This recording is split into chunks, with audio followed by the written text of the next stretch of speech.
Welcome everyone back to the Yo Bro Nation YouTube channel. Welcome back, Yo Bro Nation. I am Zach. I am the host.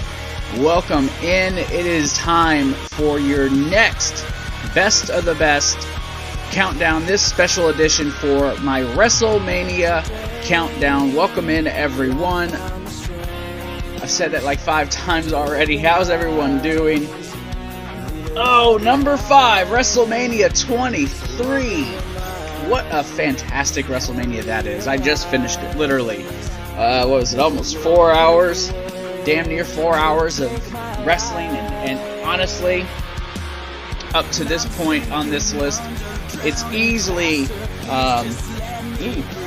got to be like one of the best WrestleManias I've watched up to this point. There's not a point in this show where I'm just like, ugh, can it be over yet? No, that is not the case at all with this one. This one was a fantastic WrestleMania. So, now for a 4th time, hello everyone, welcome in.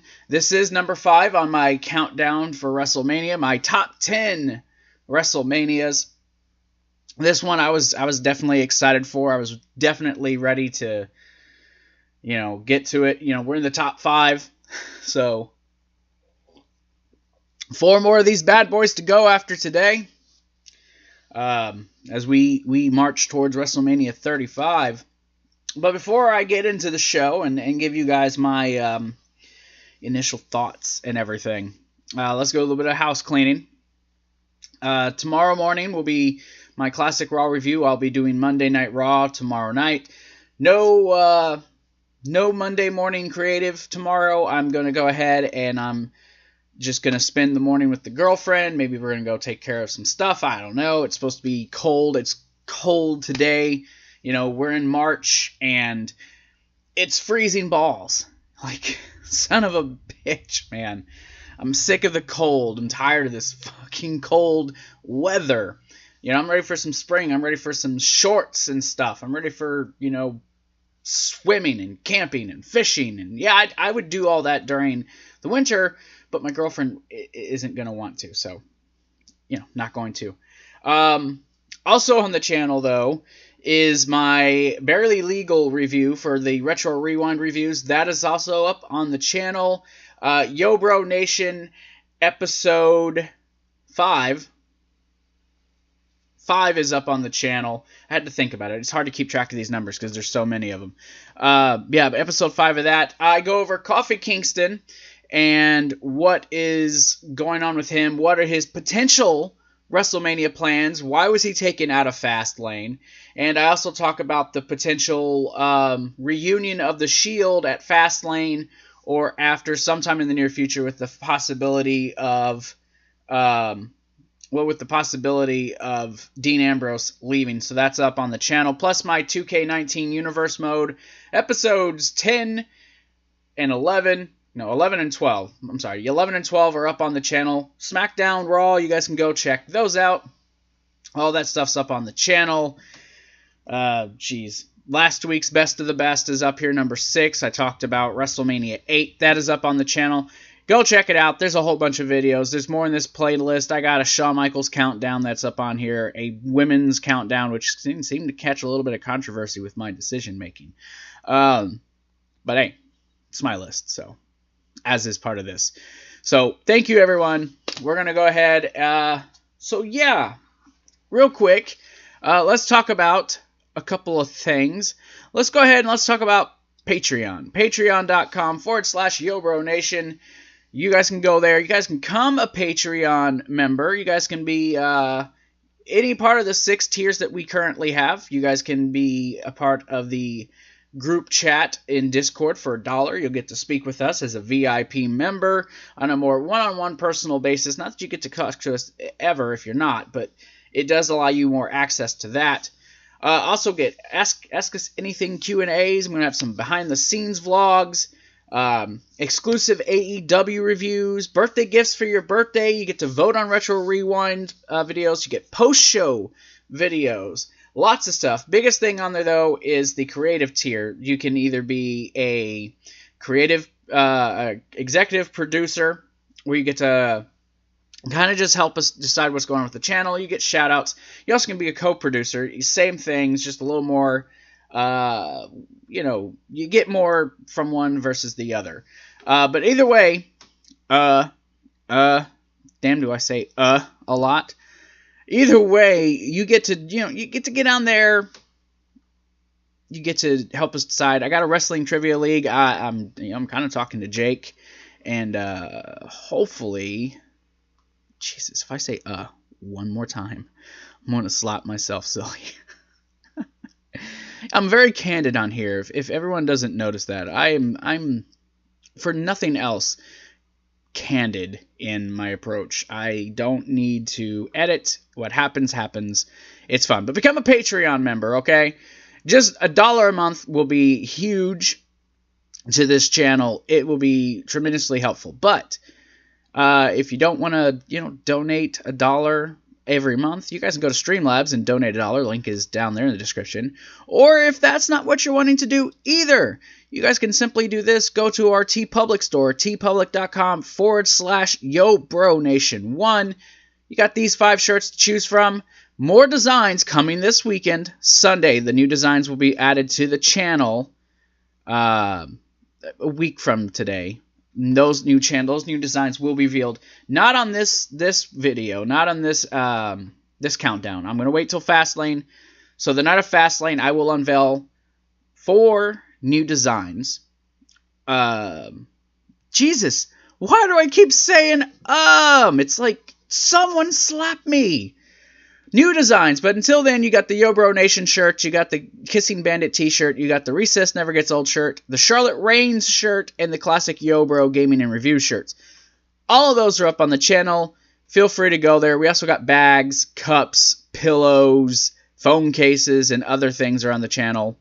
I think there's still a sale going on the channel, or on TeePublic, so guys, go check that out. I think the sale is still going. It's no longer 30%, but I think it's still like around the 50% mark. So, or I'm sorry, like the 20% mark. It goes down. I'm an idiot. Never mind.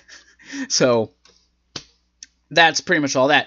But look, if you don't want to pay anything, you don't want to do Streamlabs or Patreon or TeePublic, you guys can go to Twitter. Follow us on there. That would be greatly appreciated. You guys can also go to Facebook at Yo Bro Nation. You guys can follow and like us on that page. There's also liking and sharing this video, telling your friends about us, having them tell their friends, subscribing to the channel, all of you, and that helps us get us circulated on YouTube and gets us more exposure for more eyes to see us. So yeah, share these videos, like these videos. It all helps, and that stuff is free. So getting to what is WrestleMania 23, and I noticed that I wrote 32. I'm a fudging idiot. I'm a fudging idiot. All right, so WrestleMania 30. WrestleMania 23 took place April 1st of 2007. Detroit, Michigan, at the beautiful Ford Field. The theme of this show was All Grown Up. Of course, Ladies and Gentlemen by Saliva was the theme song. They set a new attendance record, which they did for a lot of WrestleManias. They made a string of attendance records. This show as a whole, I'm going to try to keep this one super short. It was a long show, but I want to keep it short. I don't want to keep it here for almost an hour.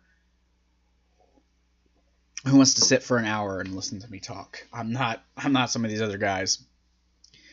But it was a really good show. You know, with the headline of Shawn Michaels and HBK, the Heartbreak Kid, Mr. Shawn Michaels, which I, plug, just did a countdown list, and the match from this show was actually on that list. So I don't know what I'm going to say when I actually get to the match. But the match went half an hour, was awesome. There was so much drama, so much story in that match. It was amazing. Plus, you had what I thought should have been the main event, because The Undertaker won the Royal Rumble, but that's Undertaker versus Batista in the World Heavyweight Championship match. That was brilliant. That was a brilliant match. That was That match, I think, once it happened, sucked the energy out of the crowd pretty much up till you get to the main event. I really do think it killed the crowd. Then you had that Money in the Bank ladder match, the third Money in the Bank ladder match ever. Probably one of the better Money in the Bank ladder matches. It definitely had a lot of high spots that you could go back and look at and be like, holy shit, this match was fantastic. The opening, they kind of mix a little bit of old school with some new school. The whole show, outside of a couple duds that I'll get to, obviously, it was an awesome show. You had a fantastic United States title match. You had, just a lot of really good stuff on here. And this show didn't feel like it didn't feel like they wasted anything. Like they kept it going. Post-Attitude Era, this is definitely one of the better WrestleManias that we had since the Attitude Era ended. I mean, you could go back to WrestleMania 18. It was a good show, but it was a step down from 17. 19 was a much better show than 18, but still not there with 17. 20, like I've said, 20 is one of those that it has a special place in my heart. So maybe it's not as good to others as it is to me, but it's one of those that I have near and dear to my heart. 21, Goes Hollywood, was a fun show, but not a great show. There's quite a bit on there that you could have done without, outside of the title matches and Money in the Bank. And obviously Kurt Angle and Shawn Michaels. Those were the big things for that show. 22, which was in my favorite place in the world, Chicago. Not a great show. It wasn't a great show. Its Hall of Fame was pretty good because you had Eddie Guerrero inducted. And then you get to 23. This show was awesome. And I don't think I'm alone in that opinion. I really think a lot of people found this show to be pretty freaking cool. You know what I mean? So, but I'm going to go ahead and get into this. So yeah, Detroit, Michigan, Ford Field, April 1st, 2007. There was a match before the show started. They talked about it later in the show. Carlito and Ric Flair, who at the time Ric Flair was the mentor of Carlito, didn't last long. Taking on Cruiserweight Champion Chavo Guerrero and former champion Gregory Helms. It was a lumberjack match. Carlito and Ric Flair, they won. This was before even they started doing pre-shows for the show. After the Sunday Night Heat era, but before they started doing like kickoffs and shit. The entranceway, when they showed them making their way out, wasn't even on. It was like everything was still black. It was just a spotlight from the entranceway to the ring. Nothing. So you get this opening package highlighting past manias, the what they call the moments, WrestleMania moments.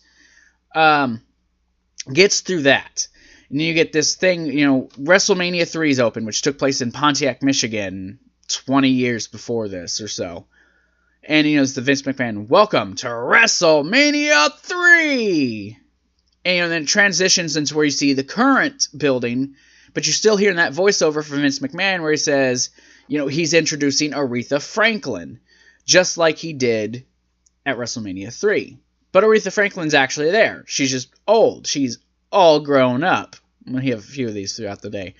So, Aretha Franklin performs America the Beautiful. At one point, I thought she was wearing a belly shirt, but her pants are just brown, so, my bad. Of course, Aretha Franklin, God rest her soul, did a fantastic job at this song. She's wonderful voice, the Queen of Soul. God rest Aretha Franklin. So we get to When We Were Young package. It's highlighting the different superstars who were part of the show tonight. Talking about, when we were kids, this is what we dream of. Really good package. Good score behind it. Not the best thing of the night, though. So your commentary teams for tonight: Jim Ross and Jerry the King Lawler for Raw, Michael Cole and JBL for SmackDown, and Taz and Joey Styles for ECW, who had little to nothing to do on this show. Show kicks off with the Money in the Bank ladder match. Jeff Hardy from Raw, King Booker from SmackDown, Finlay from SmackDown, CM Punk from ECW, Mr. Kennedy from SmackDown, Matt Hardy from SmackDown, Randy Orton from Raw, and Edge from Monday Night Raw. This match was gonzo, as my kids would say. It was gonzo. It was crazy. All 8 men started, just kind of staring up at the briefcase. Things broke down real quick. They're all fighting in and around the ring and just... I did my best to take notes. So if it's not great, please forgive me. Finley climbs to the top rope. This is really, really early. Just dives onto everyone. Edge gets in the ring. He's trying to climb the ladder.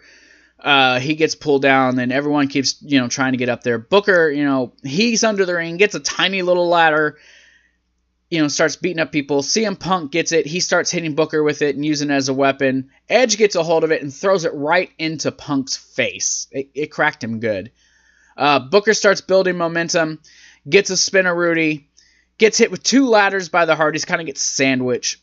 Like I said, the match was it's chaotic, just action everywhere. It's hard to keep track of everything. So the Hardys, there's this spot that happened at Armageddon in 2006 where the Hardys set the ladder up in the corner on another ladder, and they both dove on it, and it was supposed to hit Joey Mercury in the face, but it literally exploded his face. Well, they set the ladder up like that, and they even reference how it broke the face of Joey Mercury, and it really kind of ruined his life after that. Like, he was never the same after that. I think he ended up with a pill addiction and everything, but no Debbie Downers. Could be wrong. Edge counters, fights them off, suplexes Matt Hardy onto the ladder. Let's see what happened. Yeah, he suplexes Matt Hardy. He gets tossed out of the ring by Kennedy. Kennedy goes for a Kenton bomb onto Matt Hardy. He misses, catches the back of his neck on the ladder. Looked harsh. Looks like it hurt quite a bit. Let's see.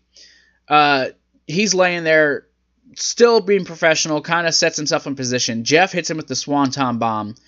As the match progresses, Edge starts spearing the piss out of everybody. He spears pretty much everyone in the match except for CM Punk. He hits the turnbuckle pad hard. Punk hits people with the ladder. He's kind of doing the whole thing on his head, hitting people with the ladder. Edge spears him. The ladder takes out Orton, and I believe it was Matt Hardy. Jeff, Edge is down. Matt Hardy sets up Edge on this ladder. It's propped in between the railing, and the barricade, and the ring, right? It's kind of propped in between the two. And I know most of you guys have seen this highlight. If you watched any WrestleMania, this is one of the huge highlights that Jeff has from WrestleMania. There's this ladder that's twice as tall as the rest of the ladders. Jeff climbs up that mother effer, and the whole time JBL's like, Jeff, go for the briefcase, become world champion, man. But no, Jeff, being who he does, and leaps over, but first crashes through this ladder on Edge on the outside. Neither man come back into this match. It goes from 8 to about 6 people.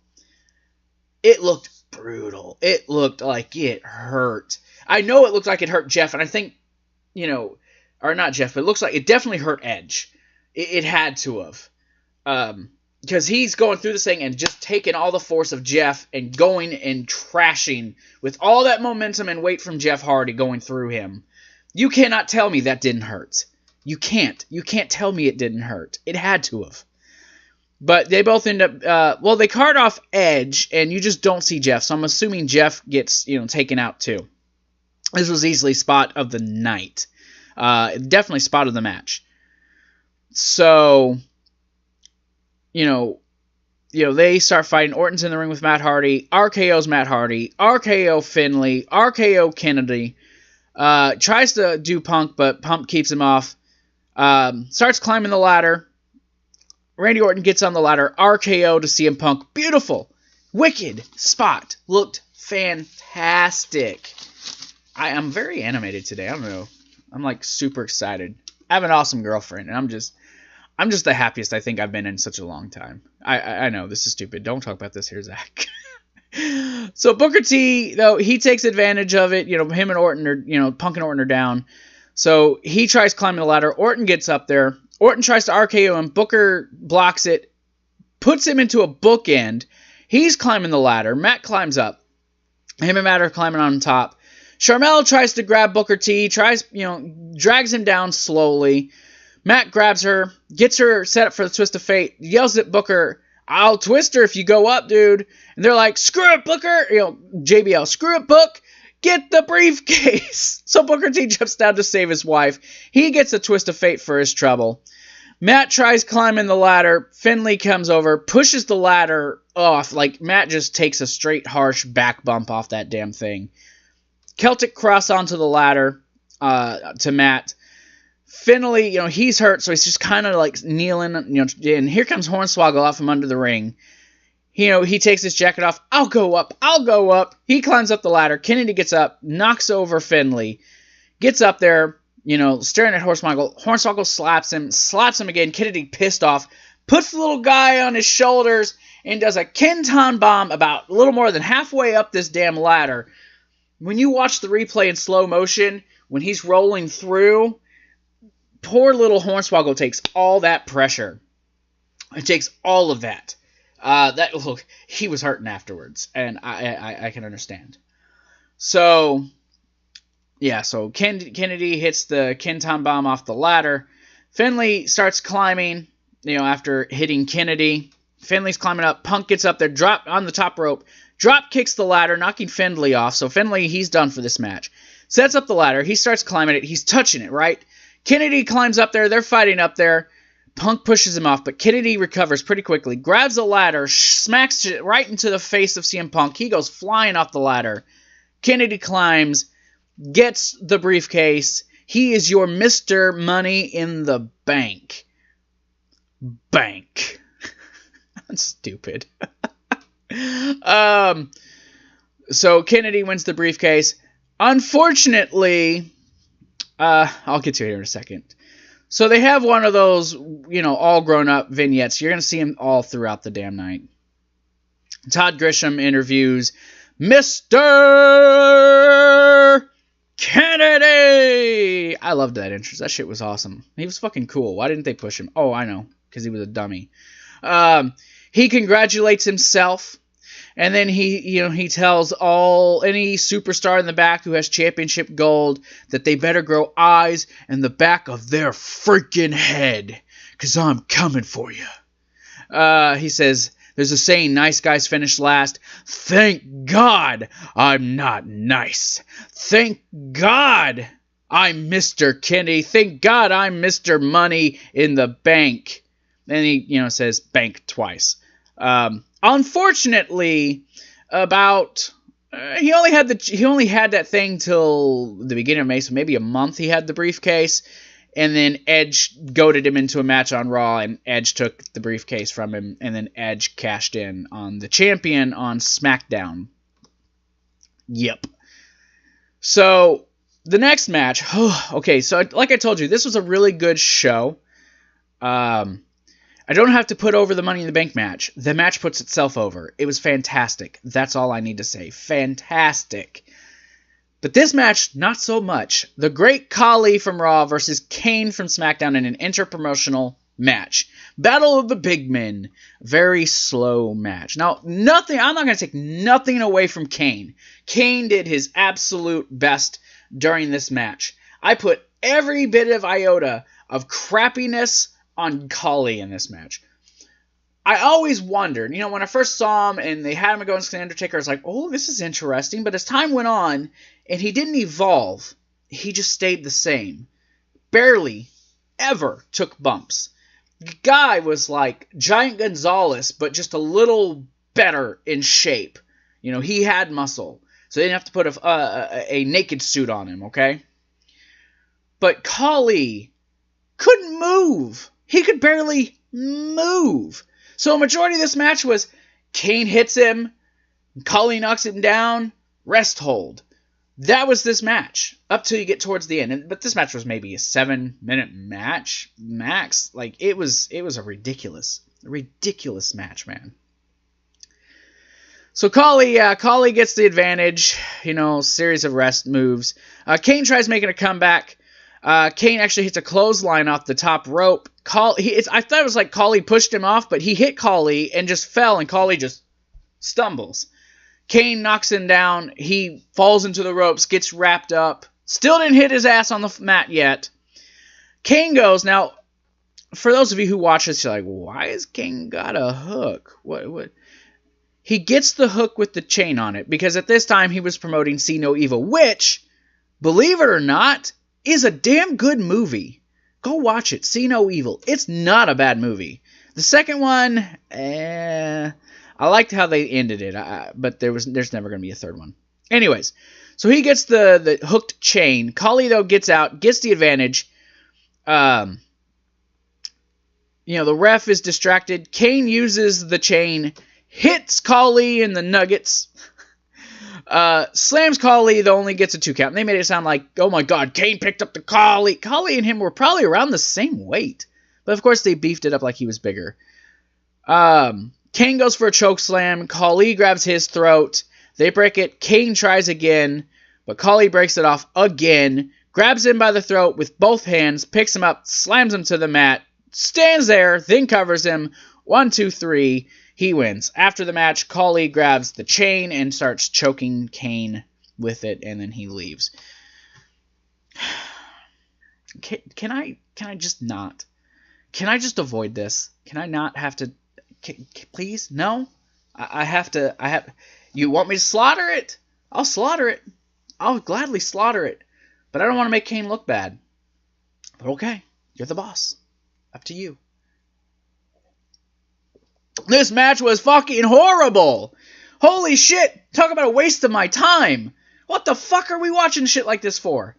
I knew they wanted to get Kane on there, but God, put Kane with someone that compliments him. All right, this is one of those blunders that Kane will never, ever, ever, ever want to talk about again. And thank God this is being erased from history, because damn, it was dog shit.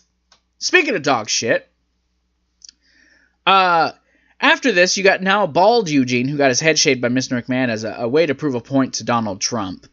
With Crime Time, we're trying to cheer him up. They said, look, Eugene, we got you a gift. So there's Kelly, Layla, and Tessa Brooke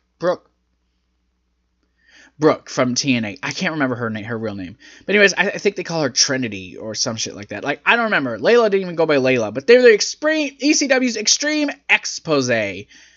Dancing to some really generic, like, booty grinding music. So, Crime Time, Eugene doesn't look interested. Crime Time's like, look, she popped it for me, bro. Eugene, she popping it. Then comes in, Eugene sees someone, and he's like, oh, and it's Mae Young and Moolah, dressed the same way as those, and he starts dancing with them. The others are just not looking.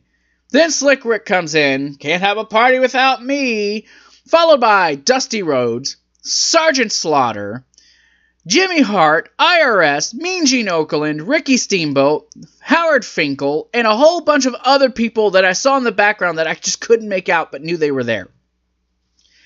Ron Simmons walks up while they're all dancing. They all stop. They look. And said exactly what I'm pretty sure everyone else was thinking. Damn. That's garbage. But hey, this is WrestleMania, right? But don't worry, the show gets better. The show does get better. That was a waste of time, but hey, it was part of the show. MVP challenges Chris Benoit for the WWE United States Championship. Now, again, like I said in my WrestleMania 20 video, I'm not here to glorify Chris Benoit. And I won't lie. I would be lying, should I say, if I didn't say that it was kind of odd to watch him in this match. I didn't get the usual enthusiasm I did watching a Chris Benoit match. Because I know that just less than 2 months later, or just a little more than 2 months later, just a little bit more, he's dead, his wife is dead, his children are dead, and just months after this, it was June or July, I don't remember which, I think July, but his family's dead? He murdered his family after this, so it was very... it was kind of weird watching this, but the match was awesome. MVP was fucking impressive in this match, and I honestly forgot MVP could even do that. The most recent I watched MVP was when he did his TNA run back in 2014, I think it was. So, it was awesome. The match itself was awesome, despite the whole Chris Benoit thing. So we're gonna put that out of my mind. We're not gonna worry about what Chris Benoit did or didn't do. We're gonna leave it alone. So the match starts with them actually wrestling. You know, counters. MVP chain wrestling with Chris Benoit. Benoit goes for German. It gets blocked. Then he goes for the crossface. That also gets blocked. You get some more exchanges. MVP, actually working over the arm of Chris Benoit. They get to the top rope and they're fighting. MVP, though, he maneuvers himself. He jumps off, grabbing Benoit and Benoit's arm, getting hung up on the ropes. Benoit, though, he goes for a series of suplexes. MVP recovers, counters this last suplex into a small package. MVP continues to work the arm. Benoit, though, he tries to make a comeback. Hits MVP, runs the ropes, gets a big boot for his trouble.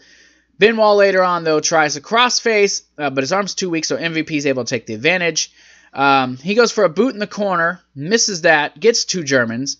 MVP counters, runs the rope, Benoit ducks, grabs him again, hits him with 3 more Germans. Hits the diving headbutt, gets the 3 count. MVP defeats Chris Benoit. It was at this time that you really thought they were going to push MVP. MVP does eventually win the United States Championship like a month and a half later. I think it's Judgment Day. He finally beats Benoit in 2 out of 3 falls. Yeah, 2 out of 3 falls, and he beats Benoit 2 straight falls. But that's later. This match, though, yes, that's short. A lot was going in this match. A lot of wrestling. MVP wrestled him. I cannot praise MVP enough for this match. I'm not going to say his overall career, but for this match at WrestleMania, his first WrestleMania, mind you, it was impressive. It was really, really good. He looked fantastic in this match, and he wrestled Chris Benoit. And for them to end the match on a diving headbutt,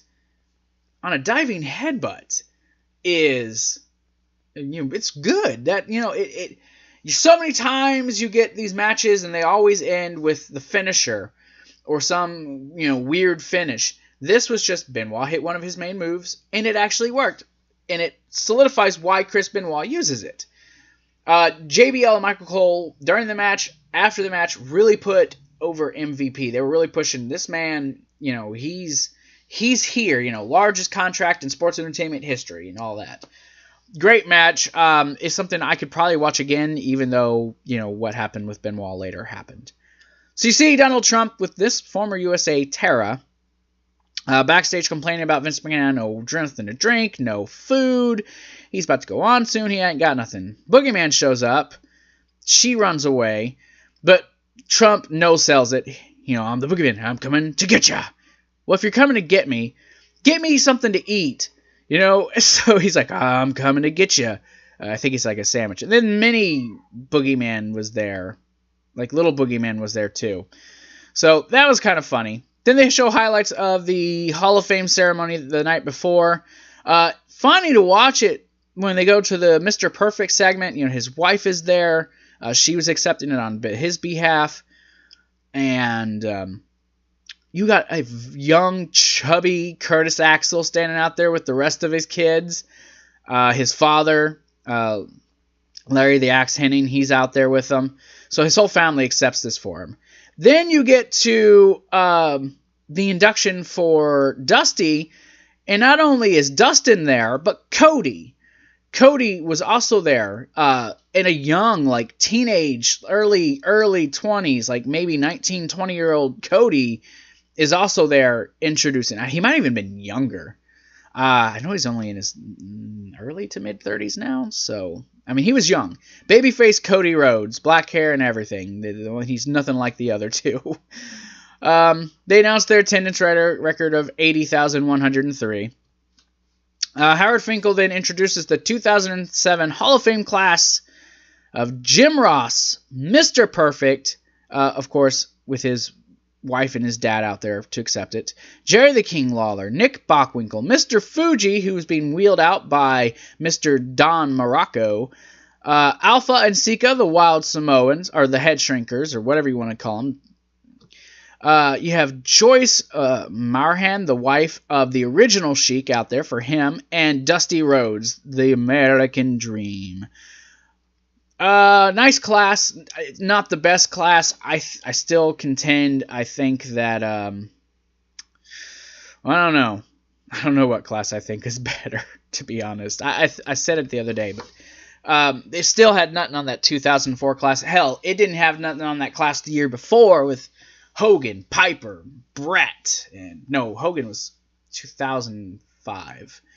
So yeah, but you know, it was nothing like the previous classes before that. So they talk about their mobile texting votes that you can do through AT&T. This one for the World Championship, and Undertaker won the vote with a landslide. He won this vote. Got to get to the match though. So let the next match up real early in the card. Very weird. Early as hell in this card. Batista versus The Undertaker for the World Heavyweight Championship. And I took very, very extensive notes for this. Very extensive notes. Of course, this all started after, Undertaker won the Royal Rumble. Would go on to have, decide, he wanted to face Batista. Would chokeslam him. That feud would continue through No Way Out on both Raw and SmackDown as they built towards this show. SmackDown General Manager, longest ever SmackDown General Manager, Teddy Long, is the ring announcer for this. He did okay. He wasn't bad. I wrote down not good, but he did okay. Undertaker's entrance, you had the Druids lead him to the ring, and then you see his silhouette with the light behind him as he walks down to the entrance. Very, very cool. Soon as this bell rang, though, you got a spear by Batista almost immediately, and he just put Undertaker in the corner, and he just pummeled the Undertaker. They got to the outside, tossed Taker into the steps. Batista would, get him in the corner. He would give a shoulder block off the top rope. But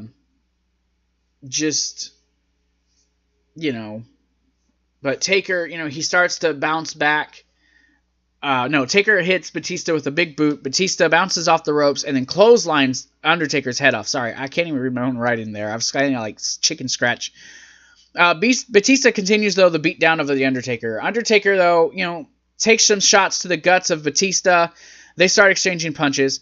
Undertaker clotheslines him into the corners, building momentum, running everything. Starts hitting his moves, clothesline, big boot. Hits old school, goes for a chokeslam, but Batista grabs the hand, breaks it up, then powers out of it, hits him, I think it was with a spine buster? Hits him with something. Taker hits Batista, knocking him out of the ring. Batista's just kind of, he sets Batista up on the apron, couple elbows, hits him with this leg drop. He gets some air, drops it right on the apron. They fight towards the announce area. Let's see. Batista, though, he starts building momentum again, throwing Undertaker into the timekeeper table. That thing explodes. Throws him into the barricade. It's like fucking. It's scary out there. It looked bad. Gets Undertaker on I think it was the Raw announce table. Picks him up, runs to the ECW announce table, and it explodes as he power slams the Undertaker through the table. It's like the most highlighted part of this match. Batista, gets him in the ring, pins him for a 2 count, lays in some hard shots, he's over him, just hitting him, only a 2 count. Goes for a Batista bomb, but Undertaker runs him into the corner and starts, shoulders right into his gut. Tries the Irish whip, but Batista counters, hits him with the belly-to-belly, gets a 2 count. Batista gets on and, has him in the turnbuckle, climbs up, starts, punching him in the head. Undertaker recovers. Last ride only gets a 2 count. Batista, though, hits a spine buster, goes for another Batista bomb, but Undertaker, before he can get it set up, sits up, choke slams him, only a 2 count. Picks up Batista for a tombstone. Batista, counters out of that, slides from behind him, spears the Undertaker, sets him up, Batista bomb, only gets a 2 count. The crowd, they explode. They're into this shit, right? They're like, oh my god! But Batista's laying in the ring like, fuck, what do I need to do? Sorry, my girlfriend messaged me.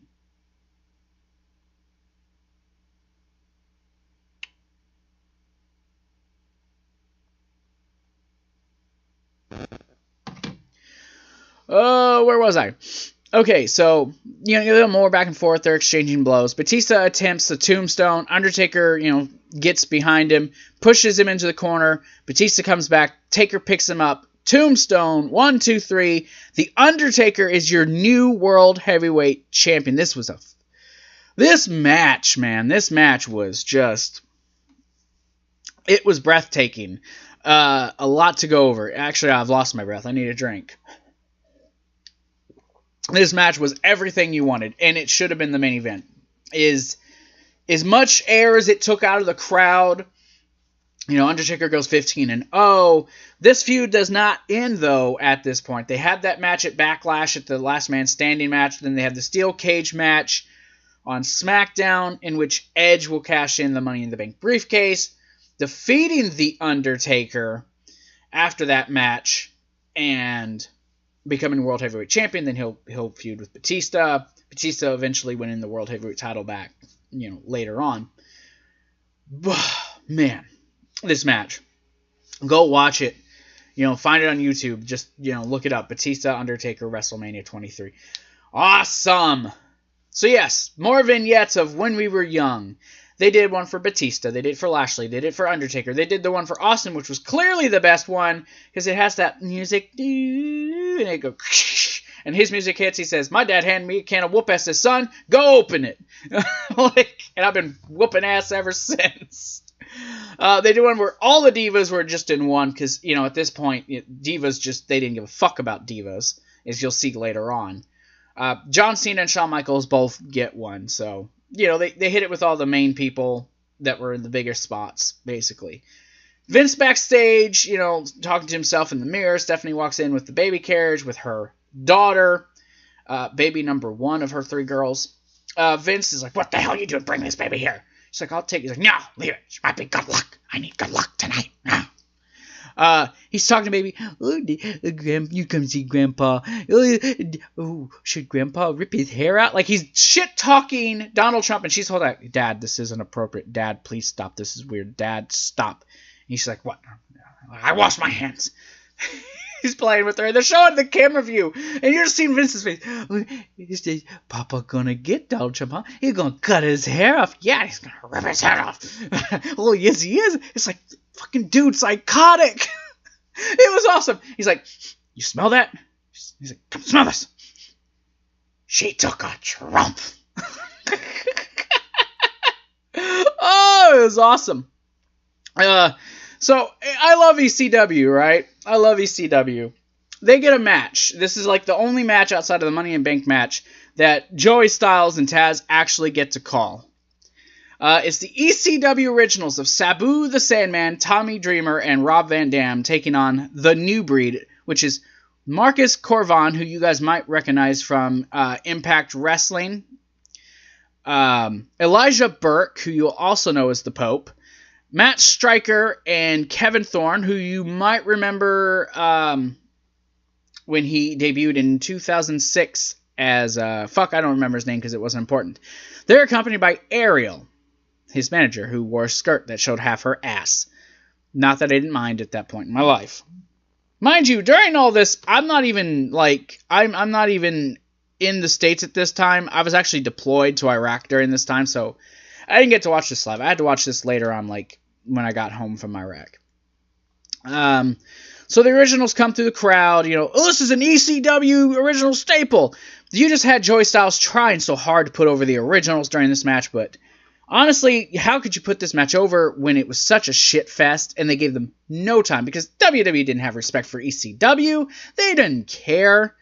Sabu starts the match, though, taking down Stryker, flying around, doing his Sabu shit. Of course, all the originals worked well together, but the New Breed, you know, they did actually pretty good heel work in this match for what time they had. They wear down Dreamer, just cutting him off. Kevin Thorne looked really good. Despite the Malachi gimmick getting cut, I'm pretty sure it's Malachi, that gimmick getting killed, he was good. I don't know. He died right along with Muhammad Hassan. So, you know, whatevers. Dreamer hits a reverse DDT neckbreaker, gets the tag to RVD. RVD cleans house, goes for his frog splash. I forgot who. I think it's Kevin Thorne was in the ring. So he dives over Matt Striker, hits him with the sidekick, hits a Rolling Thunder on Striker. Things just break down. Sabu's, doing the Arabian leg drop on people, and they're just fighting everywhere. Sandman was, they talk about him possibly being drunk and somehow managing to do things. RVD gets back in the ring, hits a 5-star frog splash on Matt Striker for the 3 count. The Originals win. Where did this lead? Well, RVD had a match at One Night Stand with Rob Van Dam, got DDT'd off the apron, and I don't think you really see Rob Van Dam much after this. This was more or less the way the man eventually just goes out. They just... I think he wrestled for a little bit after that, like when he came back later on, but nothing to the extent that he used to be. So, match was okay, but it was short, and it just showed that they didn't care about ECW. Just never really did. Bobby Lashley, the ECW champion, representing ECW and representing Mr. Trump, our president, took on Raw's Intercontinental Champion, Umaga, with Alejandro Estrada. I can't do the roll of the tongue. And Mr. McMahon. This is the Battle of the Billionaires, of course. Austin's the referee. The loser will get his head shaved. Well, the losing billionaire. As Trump makes his entrance, it's raining money. Raining money, and people love it. Of course they did, but there's really no reaction. At the beginning of the match, Lashley and Umaga run into each other shoulder first. Neither one does. They pose. Lashley gets the advantage. He's in the corner. Austin breaks him up. He pulls Lashley out. Him and Lashley get in each other's faces. Lashley continues, the advantage. Estrada, though, after Lashley goes for a pin, puts his foot on the ropes. Lashley grabs Estrada, pulls him into the ring, power slams him, then throws him out of the ring. Estrada's done for the night. Thank you for coming. Umaga comes running at him. Lashley ducks, grabs the ropes, and Umaga goes flying out. Very, very stiff shot to the floor. He falls, and it looks like it hurts. Vince, Umaga's checking on Estrada. Vince is like, no, get to the ring, get to the ring. Lashley, goes for a spear once Umaga's back in the ring. Umaga moves. Lashley lands shoulder first on the outside hard. So then the match slows down. Umaga's working over Lashley. Has Lashley in the ropes, won't break. Austin grabs Umaga. Umaga's in his face. Austin's like, go ahead, bitch. I'll kill you. No, he doesn't say that. But he takes no shit. Umaga gets back and again starts choking him. So Austin grabs him by the hair, pulls him off. Umaga's in his face again. And Austin's just still like, dude, I'm scared of you. Not really a way to sell someone that's supposed to be a monster, but it's Austin, so we'll let it go. Lashley, he'd continue to try to fight back during this match, but Umaga would just chop him down.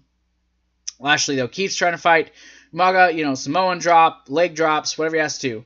Vince gets on the apron. Lashley gets up, goes to run the ropes, knocks him off. Lashley turns around, walks right into Umaga, who grabs him and plants him face first. Umaga goes to the top rope. Lashley stops him, though. Lashley picks him up, throws him off. Both men are down on the mat. Shane comes out, though, to check on Vince. Umaga is not listening, so Austin grabs Umaga, again, because Umaga is not listening to what he's saying. Shane gets up on the apron. Vince looks over, Austin's looking over at him like, motherfucker. Goes to grab, Shane drops, turns around, Umaga hits him with a Samoan spike. He rolls out. Shane gets in the ring. Him and Umaga start double teaming Bobby Lashley. They set up the trash can. Shane hits a coast to coast on him. Shane decides to take his shirt off. He has a referee t-shirt on underneath it. Umaga gets on the top rope, splash to Bobby Lashley, though only gets a 2 count because Austin pulls Shane McMahon out, beats the holy fuck out of him. Jesus, what is she bugging me about? Let's see, where am I? So he's beating him up. Austin gets back in the ring, gets another Samoan spike. Trump attacks Vince McMahon. Umaga picks up Austin, attempts another Samoan spike on Austin. Austin ducks it, though, hits the stunner. Lashley spears Umaga. 1, 2, 3. Lashley wins. Thus, Vince has got to get his head shaved. However, Vince tries to walk away. Austin grabs him, throws him in the ring. Shane gets in the ring, gets a Luthez press, a couple stunners, and gets thrown out. Vince tries to sneak away, gets all the way to the ramp, and's waving by. Ha. Lashley runs, grabs him, drags him back in. He, is surrounded. He backs into Austin. He's, oh God, turns around, gets a stunner. They set him up in the chair, strap him down. They shave him bald. They cut his hair off. They pour the shaving cream on his head, shave him bald, and he leaves humiliated and just covered with hair and shaving cream. After the match, after that though, all three men are in the ring and they're celebrating, drinking beer. Austin, shakes Trump's hand, then gives him a stunner and walks away. That's how that ends. So the match was good though. It was a 13-minute match. Good match. Umaga was not a bad worker. Bobby at this time was not a bad worker, despite what some people may believe. I thoroughly enjoyed it. I did. I enjoyed it very, very, very much. So now, this would continue. Vince would eventually win the ECW title by defeating Bobby Lashley. I think it was at Judgment Day. Yeah, Judgment Day. Vince wins the ECW title and then would lose it back to Bobby Lashley at One Night Stand. So this would continue for a while. Now we're going to go on to the women. We have a women's championship Lumberjill match. The Lumberjills are Trinity, Mickie James, Tori Wilson, Candice Michelle, Victoria, Brooke, Jillian Hall, Kelly, Christy Marshall, Michelle McCool, and Maria. One of those women was Layla. Layla was in the ring, so I'm going to say Layla, because she could have been, Trinity or Crystal Marshall, or fucking knows who's they called her. It's Melina versus Ashley. Melina is the women's champion, of course. Ashley was being pushed because she's the blonde-looking bimbo, and she was the Playboy cover girl, so they're pushing her and putting her over just like gangbusters, and I couldn't stand her. I couldn't stand her. Even watching this match, she cannot wrestle. Yeah, she looks good. Sure, that works in the porn industry, but here, she just sucked. Hold on, I'm gonna take this live. Hello? Yes. I'm recording. I answered. Huh? Hold on. Say what? What are you doing? Breaking wood? What are you doing? Oh, shut the fridge. I was gonna see if you do me a favor. What's that? Apparently somebody tossed out my new bowls that you bought me. Yeah. I was gonna see if I thought I had one here with carrot or with celery in it. Yeah. And I'm almost positive I had it in here, but I don't see one in here. I was gonna see if I had two bowls at home like that. Okay. But I mean, if you're recording, that's fine. I'll just wait till I get home. Oh, well, I'm almost done. I'm almost finished now. I'm on the last little bit. All right. So I can check it as soon as I'm done. All right. I love you too. Bye. So yeah, you hear our conversations. I gotta check her bowl. Some asshole at her job threw her fucking shit away. I spent good money on that for her. Goddamn assholes. Excuse me, Lord. So yes, this match was garbage. I'm not even going to go over this, because this match was fucking garbage. And for the fact that Melina had to be put in the ring with a shit wrestler. Shit. She sucked.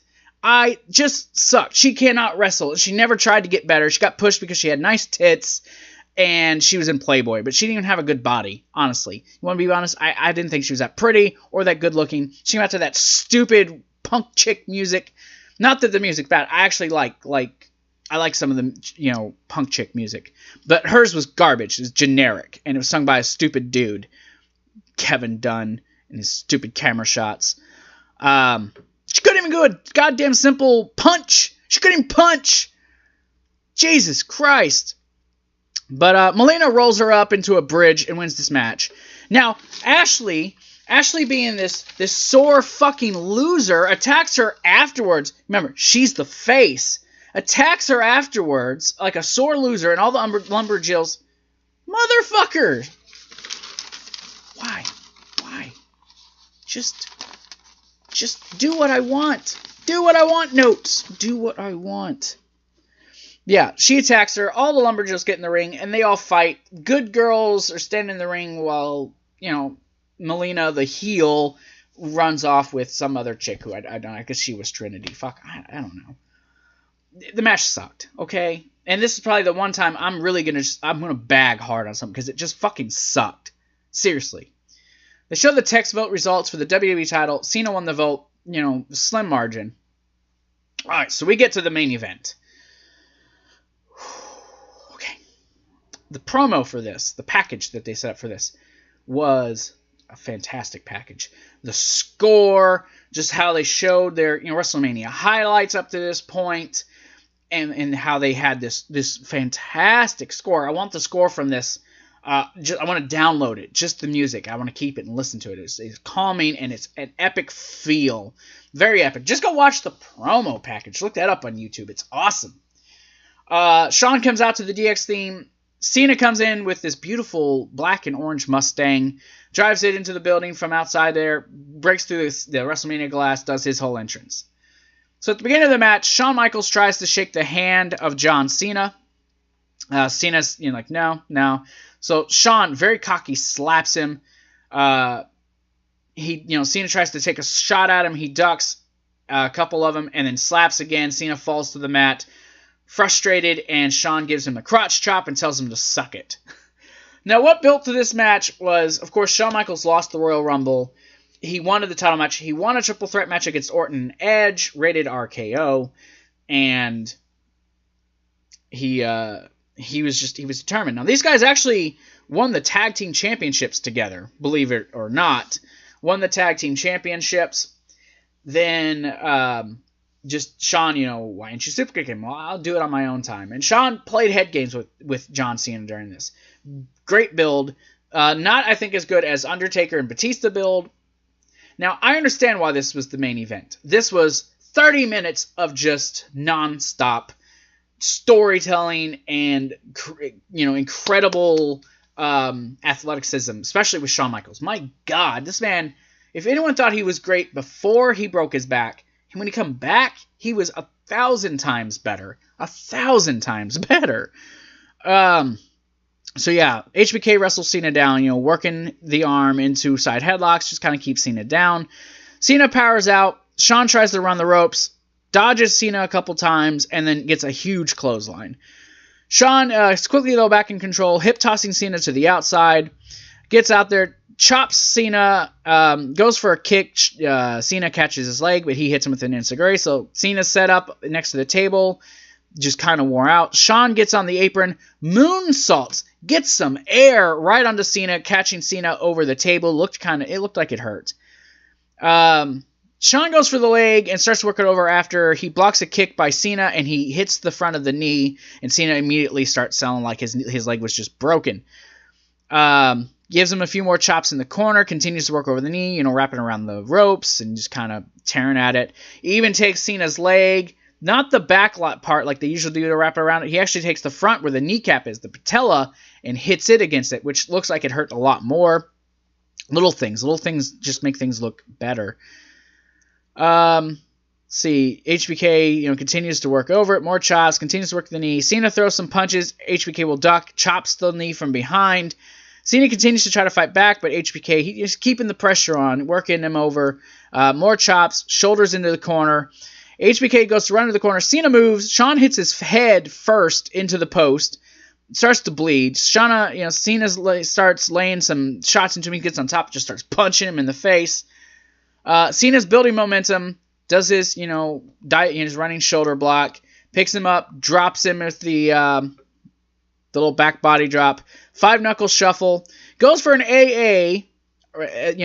This time, though, they're still calling it the FU.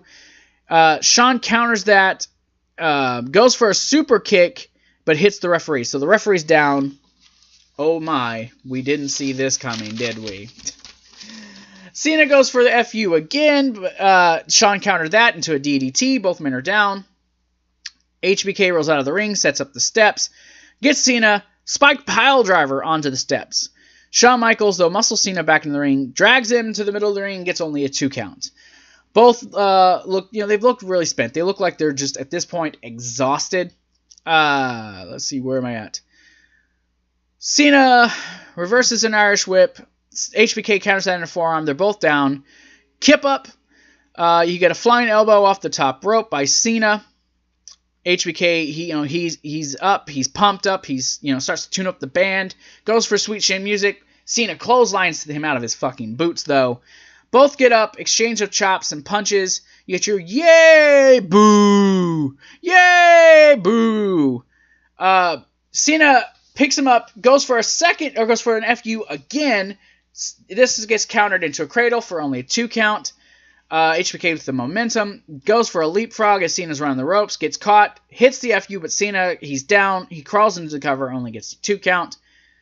Cena gets on top of the ropes, he's trying to get an FU set up again, gets elbows to the face, Shawn pushes him off, dives off for a crossbody, Cena grabs him, rolls through, goes for an FU attempt, Shawn lands on his feet, hits him with the super kick, goes for the super kick. Cena ducks, gets him in the tries to get him in the STFU. Shawn's rolling through, trying to kick him off, but he's persistent. Gets him into a small package for a 2 count. Cena finally gets him into the STFU. Shawn fights, gets to the ropes. Cena's arguing with the ref. He's pretty mad. He's arguing. Shawn hits him with a super kick, but he's down. Crawls over to the cover, 2 count. They're holding on to each other. Shawn's got him by the belt buckle. Cena and him, they're kind of leaning on each other real hard. Shawn goes for something. Cena immediately counters into the FU. Hits, that's countered. Cena gets the STFU. Shawn, he's trying to fight, but eventually Shawn succumbs. These 2 men exhausted, and he taps out. Fantastic match. Cena, retains the championship. Cena tries to shake his hand in the aisle afterwards, but Shawn's just like, fuck you, dude. Like, Shawn's like old school, like, I want to be champion Shawn. I said I was going to keep this under an hour, and I guess I just talked too much. But awesome match. It was a very, very, very awesome match. I loved it. This whole show as a whole is fantastic to me, so no complaints from me. I love the show. I enjoyed this. What did you guys think of it? I thought this match was awesome. I thought this whole show was awesome. You guys, let me know what all of you think. I want to thank everyone who's watched all my videos this weekend so far.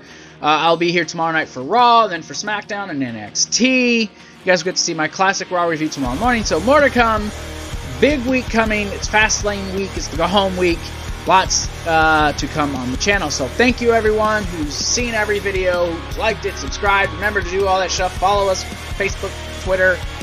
Go to all our stuff. Buy our merch on TeePublic. I'll see you guys tomorrow for Raws. Both Raws, and thank you guys. Peace out, and I'll talk to you later. I have to rush to the next one, right? Whoa!